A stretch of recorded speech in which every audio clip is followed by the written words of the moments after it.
Israel mengumumkan pasukannya telah membunuh pemimpin Hamas Yahya Sinwar dalam serangan di jalur Gaza bagian selatan. Militer Israel mengonfirmasi kematian Sinwar pada Kamis, 17 Oktober 2024, namun Hamas belum memberikan komentar terkait klaim ini. Dalam pernyataan militer Israel, Sinwar terbunuh pada Rabu setelah tentara mengeliminasi 3 pejuang. Adapun kematian Yahya Sinwar menambah daftar panjang pemimpin militan yang dibunuh dalam perang berkepanjangan antara Israel dan Hamas, yang berdampak luas pada kawasan tersebut serta dunia internasional. Sinwar sebelumnya diangkat sebagai kepala Biro Politik Hamas pada Agustus lalu, menggantikan Ismail Haniyeh yang terbunuh dalam kunjungan ke Iran pada 31 Juli. Berikut sejumlah reaksi dunia atas terbunuhnya Sinwar, dilansir dari Al Jazeera, Jumat, 18 Oktober 2024.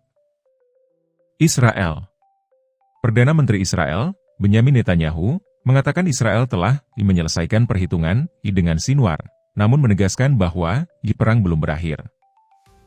Netanyahu dalam pidato televisinya menyatakan bahwa cahaya mengalahkan kegelapan di wilayah tersebut dan kematian Sinwar adalah tonggak penting dalam penurunan kekuatan Hamas.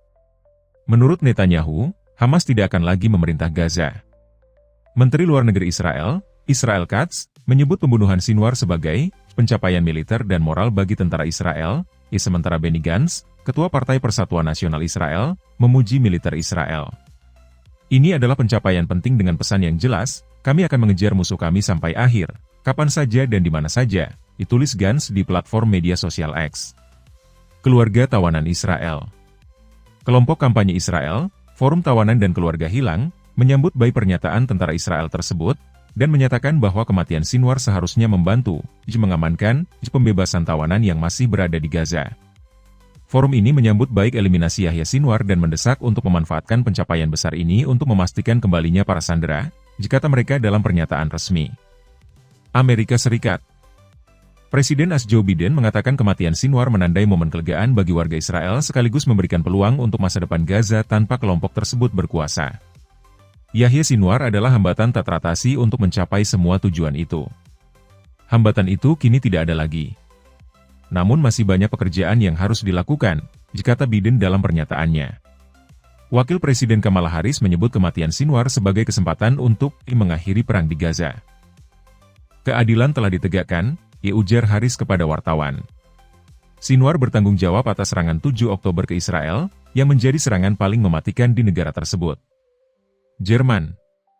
Menteri Luar Negeri Jerman, Annalena Baerbock, menyebut Sinwar sebagai seorang pembunuh kejam dan teroris, dan menuntut agar Hamas segera membebaskan semua tawanan yang disandera. Prancis. Presiden Emmanuel Macron menyerukan pembebasan semua sandera yang ditahan oleh Hamas di Gaza setelah Israel mengklaim telah membunuh Sinwar.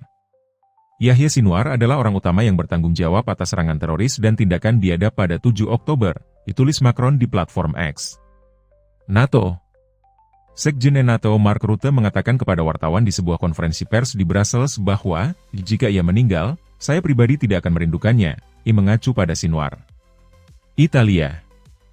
Menteri Luar Negeri Antonio Tajani mengatakan, tampaknya pemimpin militer Hamas telah terbunuh dan saya yakin bahwa dari sudut pandang ini Israel mungkin telah melakukan pembelaan diri terhadap teroris Hamas. Saya berharap hilangnya pemimpin Hamas akan mengarah pada gencatan senjata di Gaza, ditambahnya. Inggris. John Healey, Menteri Pertahanan Inggris Raya, mengatakan, saya, sebagai salah satu pihak, tidak akan berduka atas kematian seorang pemimpin teror seperti Sinwar, seseorang yang bertanggung jawab atas serangan teror pada tanggal 7 Oktober. Ia mengatakan serangan Israel di Israel Selatan tahun lalu, tidak hanya memicu hari paling gelap dan paling mematikan bagi orang-orang Yahudi sejak Perang Dunia Kedua, tetapi juga telah dipicu sejak lebih dari setahun konflik dan tingkat korban sipil Palestina yang tidak dapat ditoleransi.